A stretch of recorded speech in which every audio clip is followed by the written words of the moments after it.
24 hours after she was sacked, former UK Home Secretary Suella Braverman has come out with a detailed response, writing a scathing letter to UK Prime Minister Rishi Sunak and hitting out at him. In the letter, Suella says that she had supported Sunak as a Prime Minister candidate after his assurances over policy priorities, but adds that Sunak failed to deliver on each and every one of those key policies. If I can just take our viewers through some of the main points, she says that in this, she's of course referring in the letter to Rishi Sunak himself. She says, you had no personal mandate to be the Prime Minister. I agreed to support you over assurances on policies. You repeatedly failed to deliver on these policies. She goes on to add that Sunak in fact betrayed the promise he made to the nation, and he also failed to counter rising anti-Semitism following the Israel-Hamas war, once the Israel-Hamas war in fact broke out. She also goes on to add, someone needs to be honest, your plan is not working. So very strong words being used there by Suella Braverman against Rishi Sunak, and this is of course just coming shortly after she was sacked for the second time as the UK Home Secretary. Shifting focus now back to domestic politics, and there are back-to-back Election Commission notices to opposition leaders. EC has in fact sent out notices to Aam Aadmi Party chief Arvind Kejriwal and Congress leader Priyanka Gandhi. The notices are over alleged objectionable remark on PM Modi. My colleague Sunil Prabhu has the details. They've issued show-cause notices to both the Delhi Chief Minister as well as Mr. Arvind Kejriwal as well as Priyanka Gandhi on those various posts which have been put by Mr. Arvind Kejriwal, alleging that the Prime Minister was working for a businessman and various other complaints. So prima facie with the view that these tweets of the handled in the effort violate the model code of conduct, and have asked them Mr. Arvind Kejriwal to revert back by 7 p.m. on Thursday, that is the 16th. So we'll have to wait and see what happens there, as well as also Priyanka Gandhi Vadra being given in a similar case against the Prime Minister show cause notice. Meanwhile, concerted efforts are being made to rescue 40 workers who are still trapped inside that tunnel in Uttarkashi of Uttarakhand. This is the third day of rescue operations, and the rescue teams have been working non-stop since the collapse early Sunday morning. So far, little headway has been made in cutting down the rocks that fell over a 200-meter area, trapping the workers inside the tunnel. Rescue teams are planning to push the pipes with a 900mm diameter wide enough for the trapped men to squeeze through by boring a hole into the heap of debris. लगभग 60 घंटे से ज़्यादा का समय हो चुका है। सिलक्यारा की जो टनल है उसमें 40 जिंदगियां अभी भी फंसी हुई है। लगातार जद्दोजहद चल रही है, उनको निकालने का प्रयास कर रहा है। हर वो चीज़ें की जा रही है जिनसे उनको सुरक्षित बाहर निकाला जा सके। सुबह जो 900 mm का पाइप आया था उसको वेल्डिंग करके वहां सेट कर दिया गया है। जो ऑगर मशीन थी वो भी अब ड्रिल करना शुरू कर दिया है, और धीरे धीरे जो ड्रिलिंग मशीन है वो धीरे धीरे ड्रिल करेगी, और जो समय है उसका 1 घंटे में 1.25 मीटर ज़रूर है, लेकिन ये वही एहतियात और सुरक्षा बरती जा रही है ताकि उनको सुरक्षित बाहर निकाला जा सके। क्योंकि अगर तेज़ी से काम होगा तो क्योंकि ज़मीन के अंदर है तो घटना घट सकती है, कुछ ना कुछ दिक्कतें हो सकती है, इसलिए हर चीज़ वो टेक्निकली यहाँ पर की जा रही है। टनल की अगर बात करें तो टनल में तमाम उनको फूड सप्लाई की जा रही है, ऑक्सीजन सप्लाई की जा रही है। इसके अलावा जो उत्तराखंड सरकार ने 5 सदस्य कमेटी बनाई है स्पेशलिस्ट, इसमें रुड़की के CBRI है रुड़की, इसके साथ GSI है, वाडिया इंस्टीट्यूट है, उत्तराखंड का जो आपदा प्रबंधन विभाग के कई अधिकारी है इसमें।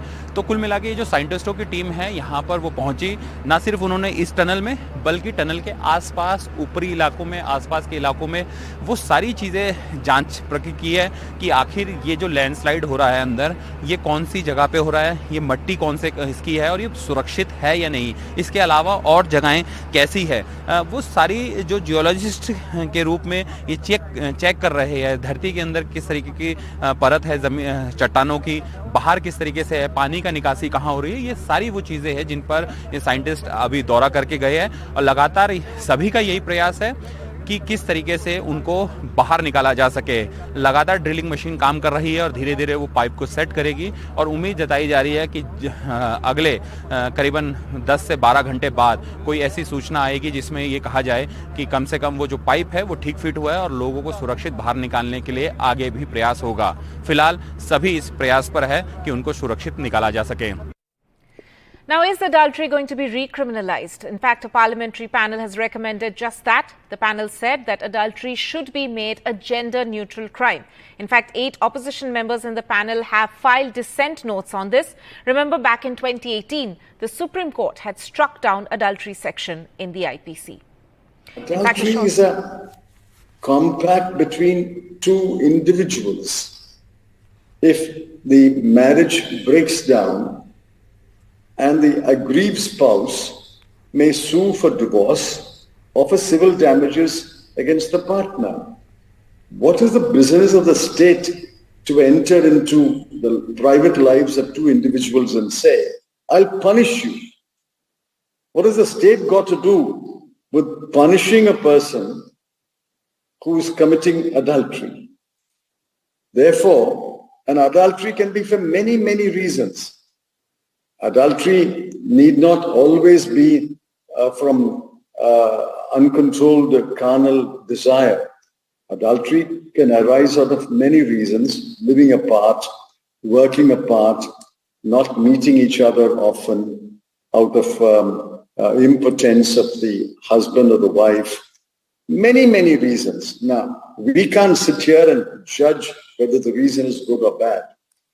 And adultery by itself is punishable, and I don't think the state has any reason to enter private lives and say, I'll punish anyone who has sex with anyone other than the spouse. Similarly, there are many provisions which are retrograde, and I pointed it out. For example, the power of solitary confinement. Now, what is solitary confinement? What does it lead to? In fact, by solitary confinement, you're only making a criminal a hardened criminal, and you also run the risk of letting him become mentally disturbed. You've got a criminal, you make him a hardened criminal, and he may be a mentally disturbed criminal by putting him in solitary confinement. Solitary confinement is no punishment. According to me, it's a cruel punishment. The Constitution bars cruel punishments, and solitary confinement must be abolished. Latest now on the Israel-Hamas war, and Israel has ramped up attacks on Gaza's safe zone. In fact, they have attacked the southern zone in Gaza, which is traditionally, amid this war, is being seen as the safe zone in that area. But the UN has, in fact, on the other hand, claimed that the constant fighting there has prevented rescuers from saving those who are injured. Take a look at this report.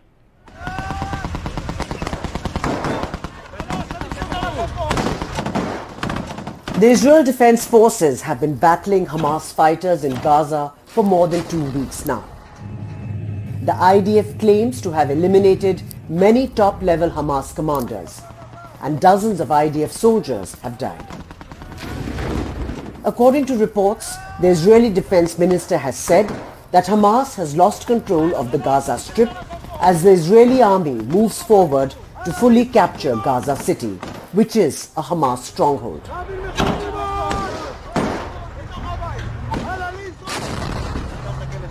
An image circulating on social media shows IDF troops inside Gaza's parliament building after reportedly capturing the site.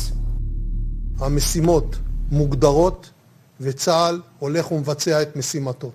חמאס נמצא בלחץ גדול. הלחץ הזה ממש בשעות אלה הולך וגובר. הם שומעים את הטנקים מעל המנהרות, הם שומעים את הדחפורים נוגחים את הבתים, והם יודעים היטב שיגיעו אליהם. הם חיים בחשש גדול ובפחד גדול. And this is the The IDF also released a video claiming Hamas used a children's hospital in Gaza to hold hostages and stash weapons.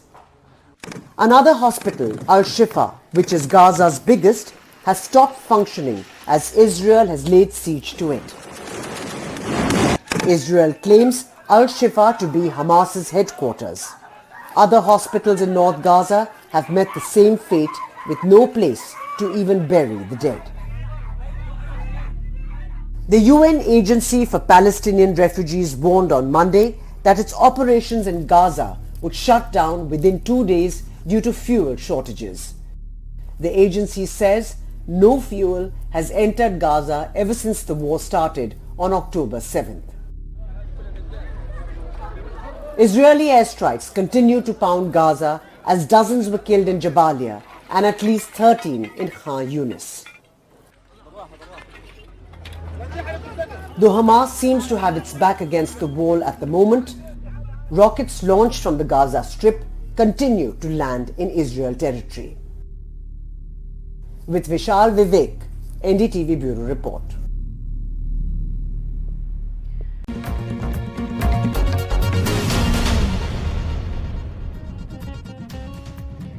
Welcome back. Now, it's been a bumper Diwali for the automobile sector, seen as a key sector in the economy. A strong festive season demand has pushed up the sale of passenger vehicles to the highest ever sales figures in October. Himanshu Shekhar has more.